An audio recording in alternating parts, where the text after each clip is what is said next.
up, guys? Welcome back to the garage. Thanks for joining me. I'm going to give you my final Oscar nominations predictions. This is it. I don't have time to stress out over this anymore. I don't know what I'm talking about.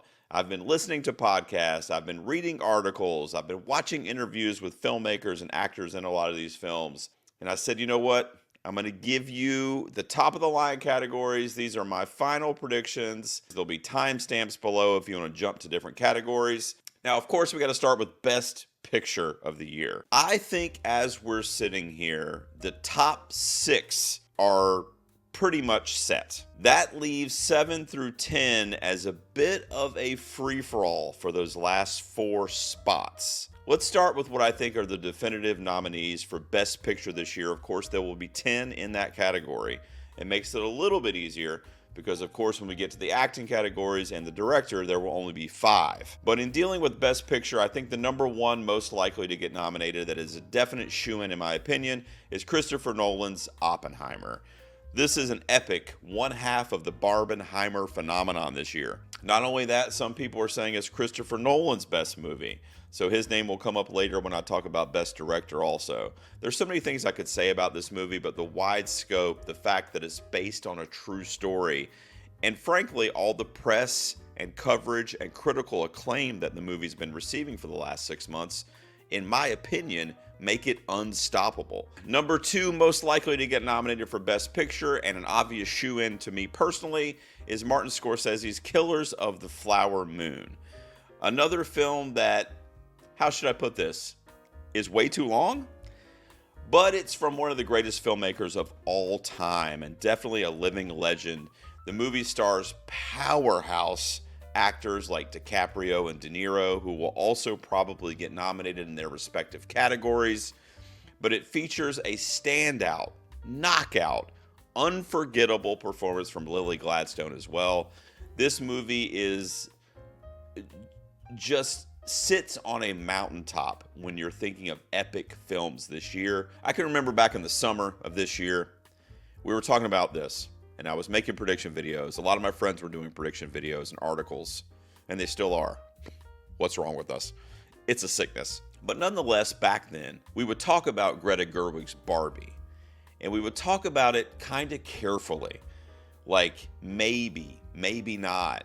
Like, is it going to compel those on the Academy that vote for these types of things? I think Barbie, as we're sitting here, is a definite nominee for Best Picture this year. As of right now, I don't think it can win, but I think it would be absurd to not categorize it as a shoo-in nominee for Best Picture this year. Like I said, teamed up with Oppenheimer, there was nothing bigger in the zeitgeist. It made more money than any other movie at the box office this year.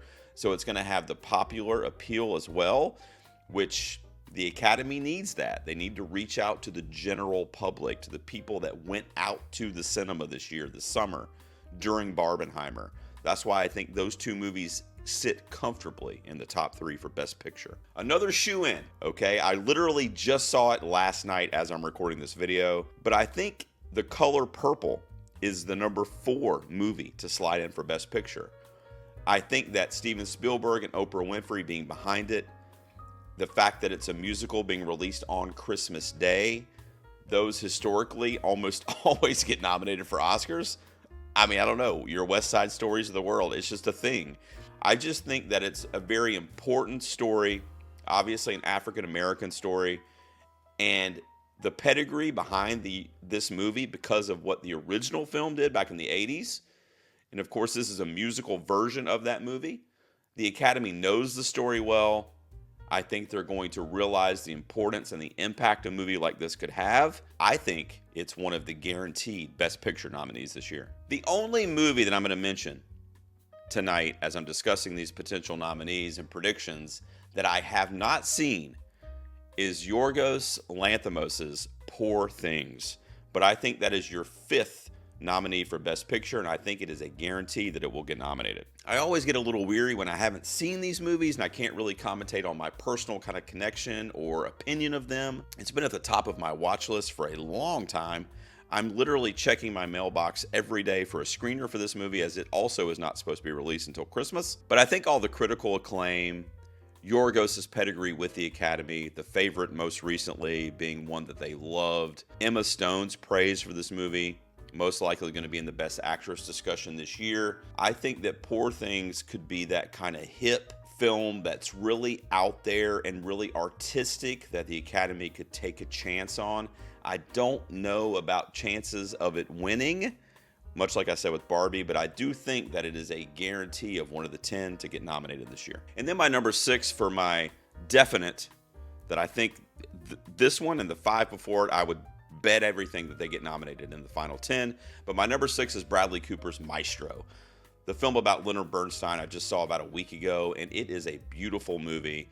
I wasn't as high on it in terms of my personal review and opinion of the film. I did like it. I don't know that I would say it was one of the 10 best films of the year, but I think the Academy will. And the level of dedication and craft that Bradley Cooper really put into this project, it's literally a love letter to Bernstein and to the effect that his music had on the world, and it was embraced by the Bernstein family.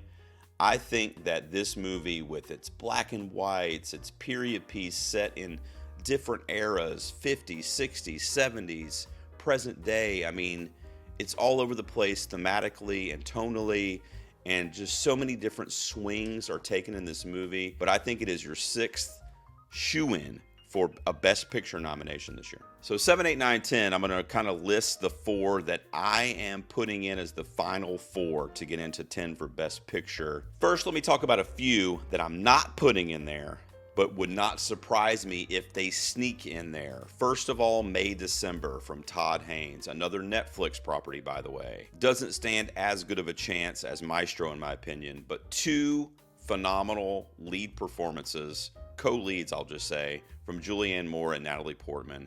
Charles Melton has been blowing up in the last couple weeks as the awards circuits have started to get going. He's already won awards. He's already racked up nominations. And I had said when I did my review that he was actually my favorite performance in the film, which was crazy considering the fact that he was against Portman and Moore. But nevertheless, May December has a good shot. What I think also has a really good shot is Cord Jefferson's American Fiction. This movie actually is in my personal top 10 of the year.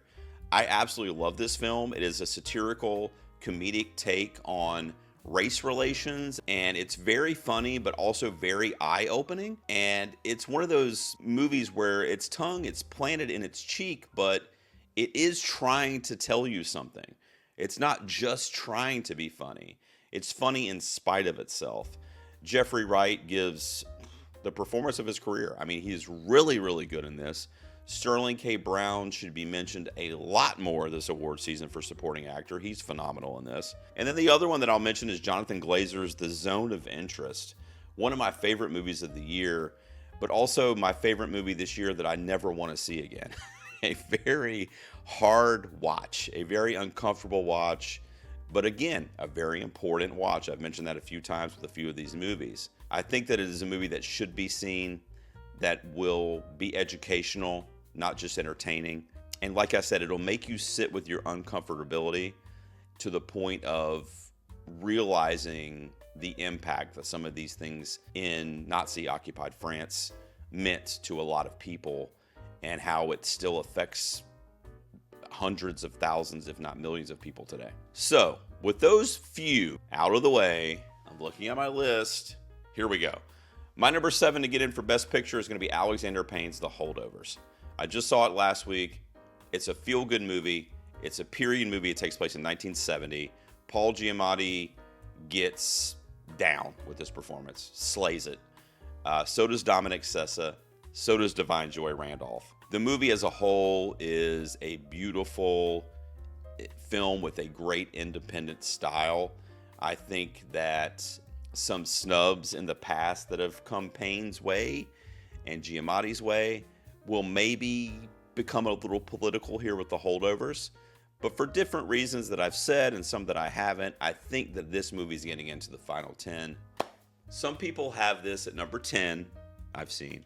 Some people have this not making the final 10. I think Past Lives by Celine Song is going to be nominated for Best Picture. I'm also saying that with 90% of my heart.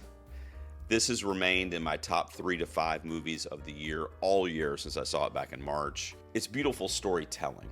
It's a great movie, but it's beautiful storytelling by song here, and by the cinematography and the score, and of course the performances, namely Greta Lee, who just is a heartbreaking revelation in this film, and so are the supporting roles.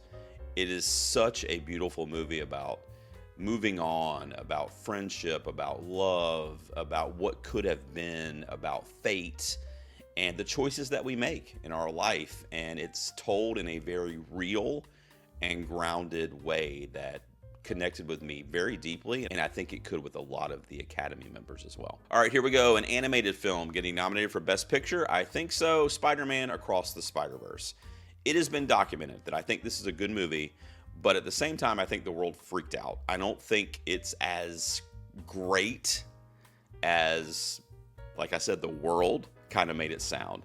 And when I say that, I mean like the world of Rotten Tomatoes and critics and everything. It's a good movie. It's fine. I like the first movie better, and I've been a vocal proponent of that opinion. I don't think it's one of the best 10 films of the year. I don't even think it's the best animated film of the year.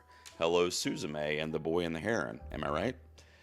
But I think, much like with the Barbenheimer phenomenon, the waves behind this movie, the Lord Miller of it all, the groundbreaking animation, the fact that the first one didn't get that Best Picture nomination, I see it. I just see it. I just see that the popular vote, if you will, is behind this movie as being one of the 10 best of the year.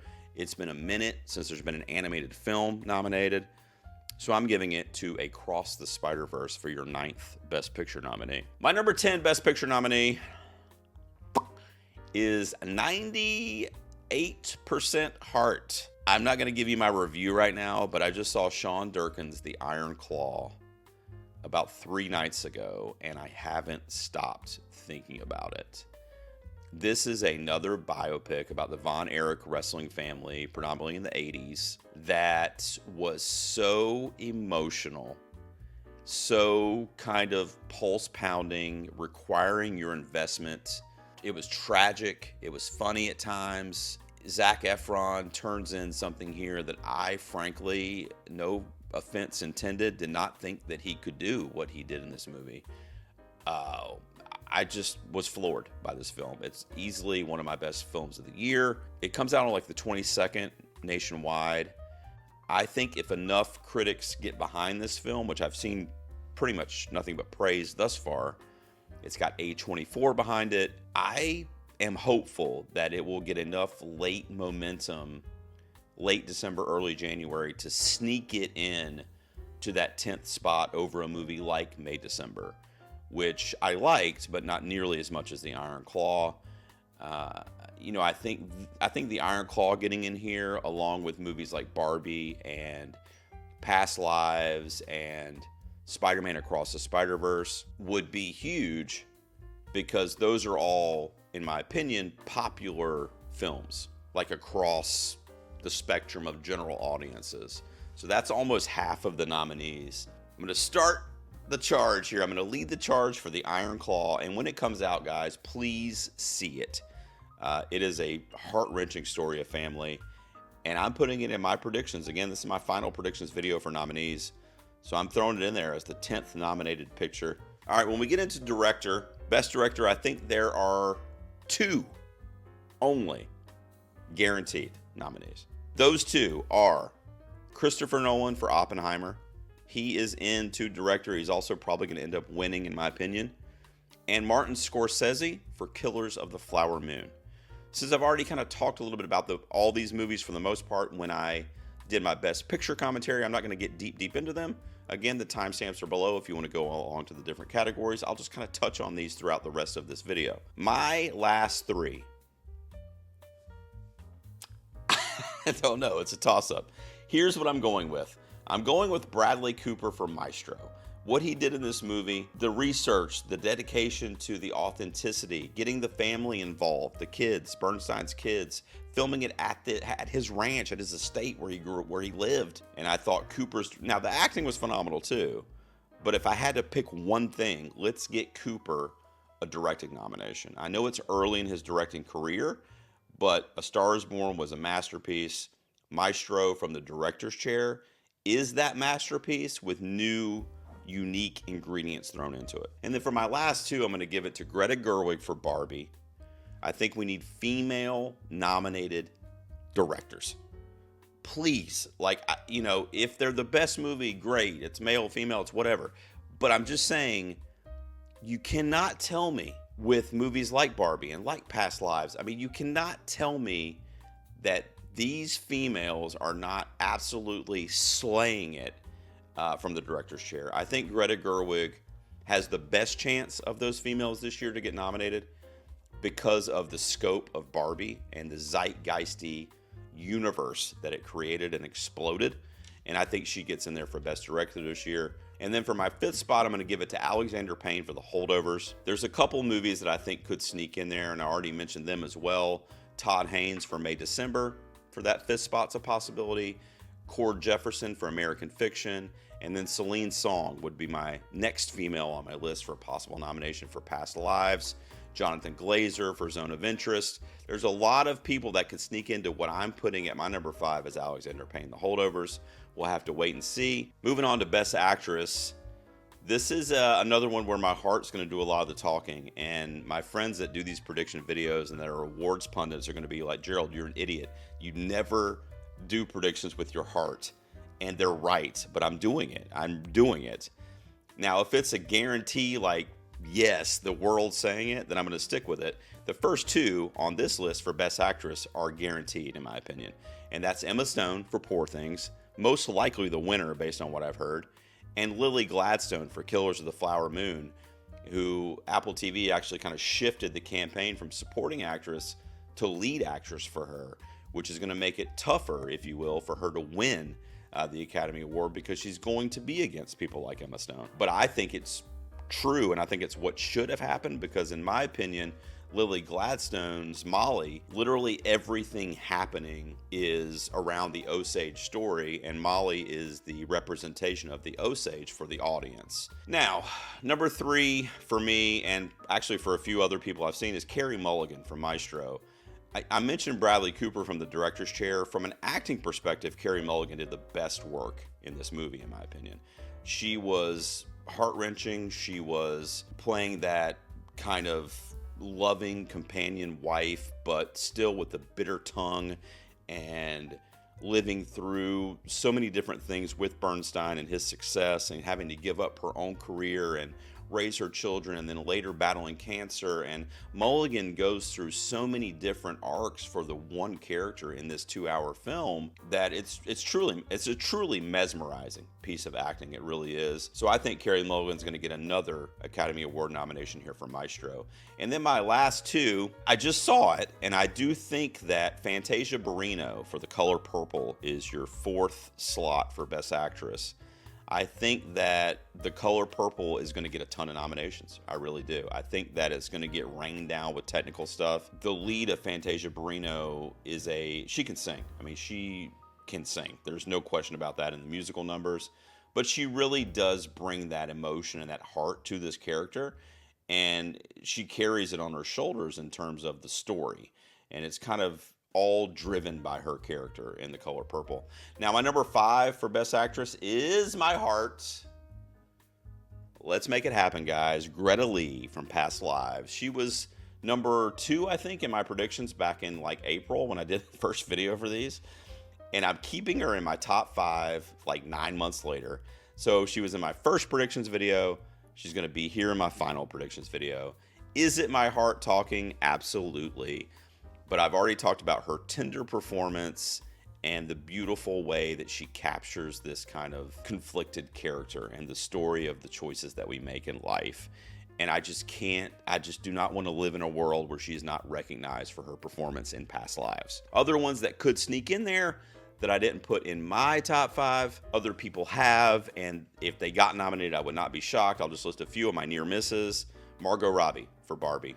I mean, we already said it. She's Barbie. She was the movement this year. She was the face of that movement. Sandra Hüller for Anatomy of a Fall, a film that I thought was good, borderline great, but not amazingly excellent like a lot of people did. But I thought it was a good to great film, but I do think that her performance was Oscar worthy. And then, of course, Natalie Portman for May December.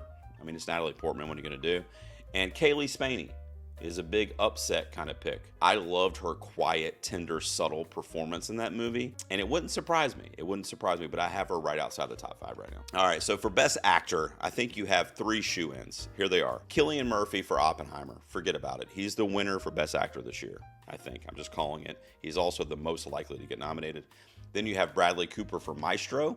I think it's actually ironic because I think Bradley Cooper is probably more likely to get nominated for actor than he is for director, even though I would flip those. I liked him more as a director on this project than I did as an actor, not taking away from his acting.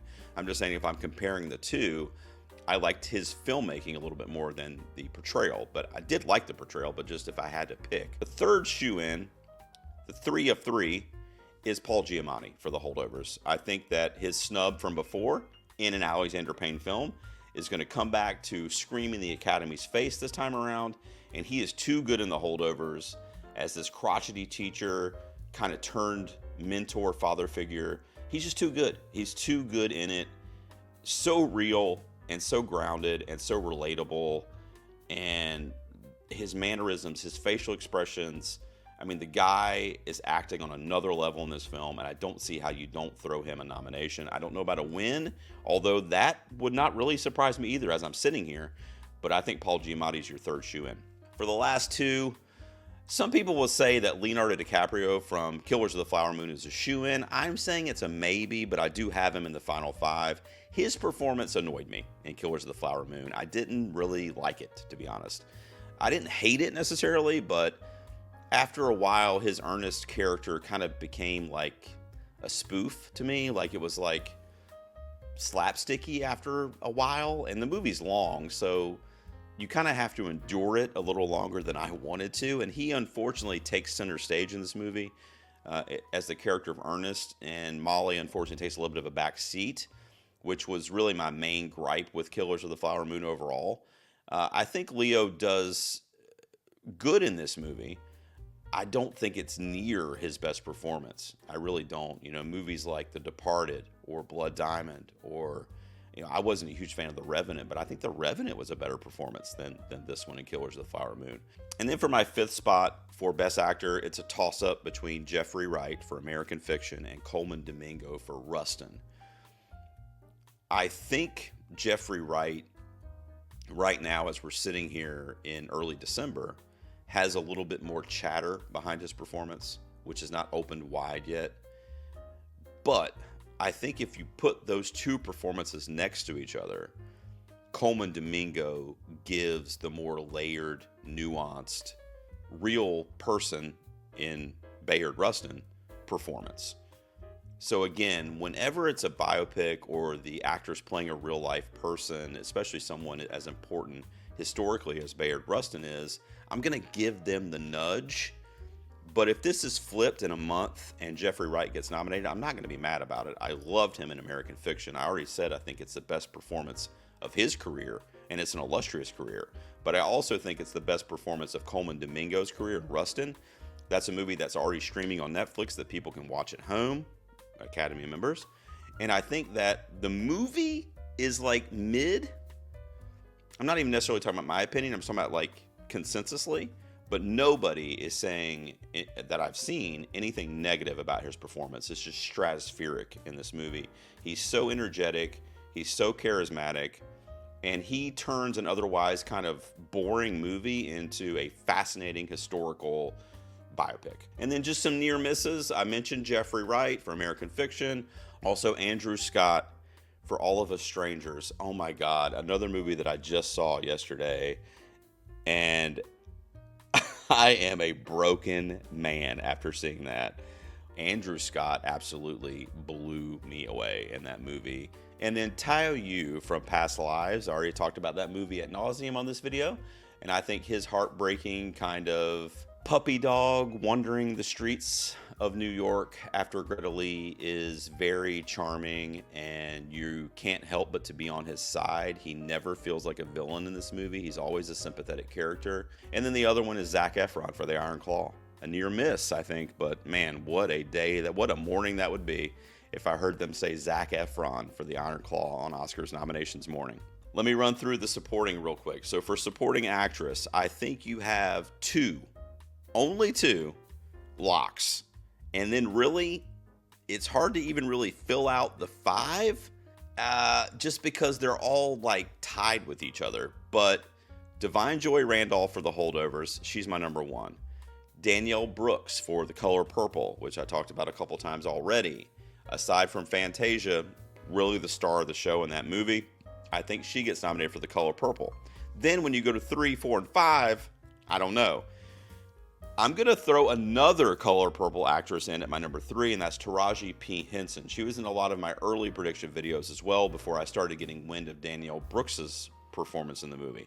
I'm still going to leave Henson in here because you could very easily have a double up in the category with two different actors. I think that Taraji P. Henson is somebody that the Academy loves.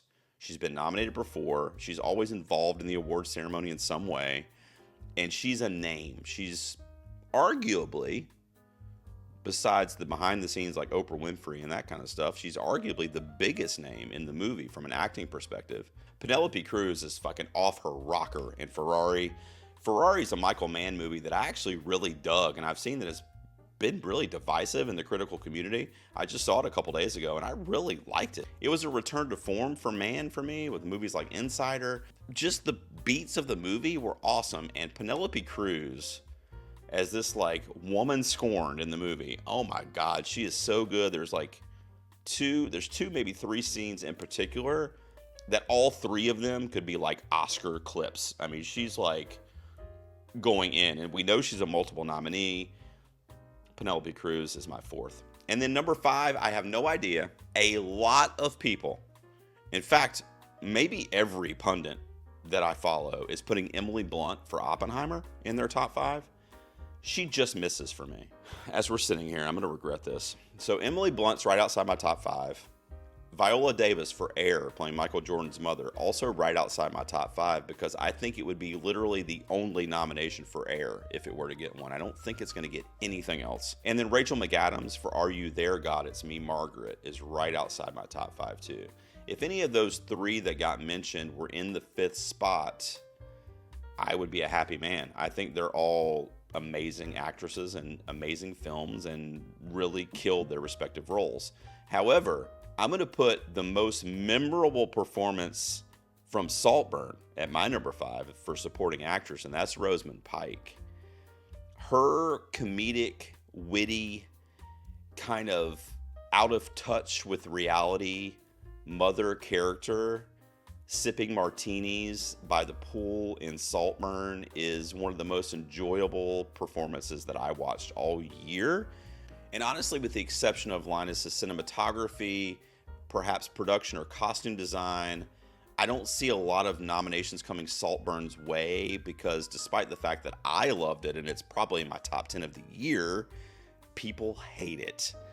People are extremely torn on this movie, and a lot of people I respect just didn't get it, didn't like it, never want to see it again, frankly hated it.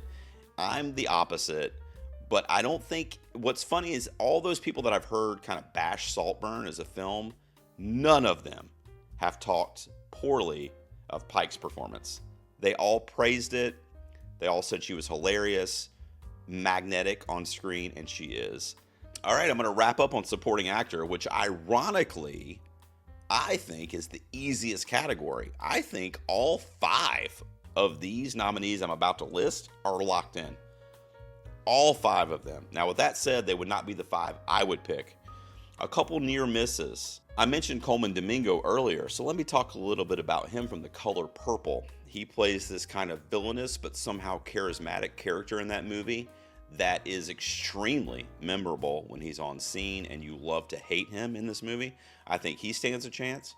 and he could be a double nominee if he also gets the Rustin nominee, which would be crazy. It's happened before, a la Scarlett Johansson, but it is extremely rare. Glenn Howerton for Blackberry. Howerton Hive, where we at? Rise Up. That's easily one of my personal favorite performances of the year. I think he's sitting right outside that top 5 at like 6 or 7. And then Dominic Sessa from The Holdovers, and a young newcomer who has also done some TV stuff. And his performance in The Holdovers was like this with Giamatti, which is insane. But he stands a good shot too. I just think he's right outside the top 5. Here's the 5 that I have locked, and pretty much in this order. Number 1, Robert Downey Jr. for Oppenheimer. When I saw him back in July in this role, I left the theater. I had some friends of mine with me, and I remember saying to them, that's the best acting I've ever seen RDJ do. And just think about that for a minute. This guy's been acting in Hollywood for like 35, 40, I don't even know, like 30 plus years. That's the best acting I've ever seen from him. And he's done some stuff. I mean, Tony Stark, of course, but I mean, Less Than Zero, his turn as Chaplin, which he did get nominated for. My number 2 lock for supporting actor is Ryan Gosling for Barbie.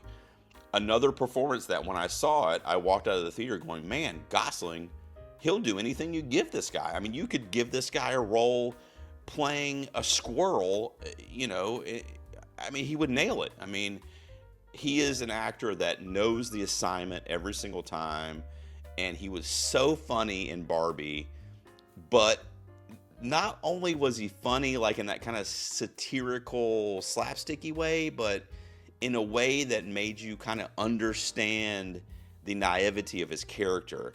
And he was so good in that movie. Robert De Niro, Killers of the Flower Moon. Easy nomination for him for that one. Charles Melton for May December. I mentioned it earlier. That's the best performance in that Todd Haynes movie for me is from Charles Melton. You know, he's a father that is, and I think this was purposeful in the screenplay and on Haynes' part, to have him parenting these kids in the movie, his kids, that are the age he was when he got into this relationship with Julianne Moore's character.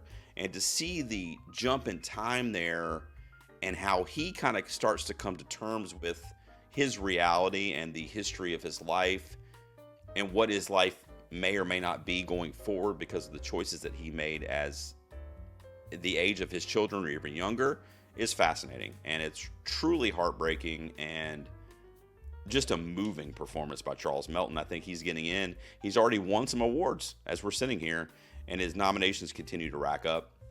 And then my 5th and final spot for supporting actor is going to be Mark Ruffalo for Poor Things. Again, the only movie I haven't seen of all the ones I discussed this evening for my predictions. I can't wait to see it. I've heard that Ruffalo is bonkers, that he's just comedically unhinged and off the wall and just trying to one-up himself with every scene that he's in. And he's the comic relief, and the clips I've seen in the trailers and various interviews and stuff, I'm like, this is no Ruffalo that we've ever seen. I mean, this is not the dramatic Ruffalo. This is not the MCU Ruffalo. This is not the rom-com Ruffalo. I don't know what the fuck this is, but I'm here for it, and I think it looks like he absolutely killed it. All right, so here's your wrap-up. Quickly, screenshots, bam, let's go. For Best Picture, Oppenheimer. Killers of the Flower Moon, Barbie. The Color Purple, Poor Things. Maestro, The Holdovers, Past Lives, Spider-Man Across the Spider-Verse, and yes, The Iron Claw, LFG. For Best Director, Christopher Nolan, Oppenheimer, Martin Scorsese, Killers of the Flower Moon, Bradley Cooper for Maestro, Greta Gerwig for Barbie, and my 5th one is going to Alexander Payne for The Holdovers. Best Actress, Emma Stone, Poor Things, Lily Gladstone, Killers of the Flower Moon, Carey Mulligan for Maestro, Fantasia Barrino for The Color Purple, and Greta Lee for Past Lives. Best Actor, Cillian Murphy for Oppenheimer. No shit, am I right? Bradley Cooper for Maestro, Paul Giamatti for The Holdovers, Leonardo DiCaprio for Killers of the Flower Moon, and Coleman Domingo for Rustin. For Supporting Actress, Divine Joy Randolph for The Holdovers, Danielle Brooks for The Color Purple, Taraji P. Henson for The Color Purple, Penelope Cruz for Ferrari, and Rosamund Pike for Saltburn. Yes. And then for supporting actor, Robert Downey Jr. for Oppenheimer, Ryan Gosling for Barbie, Robert De Niro for Killers of the Flower Moon, Charles Melton for May December, and Mark Ruffalo rounds out my 5 for Poor Things. There you go, guys. I'm exhausted. Let me know what prediction of mine below made you do this to your forehead. I'll see you guys next time in the garage.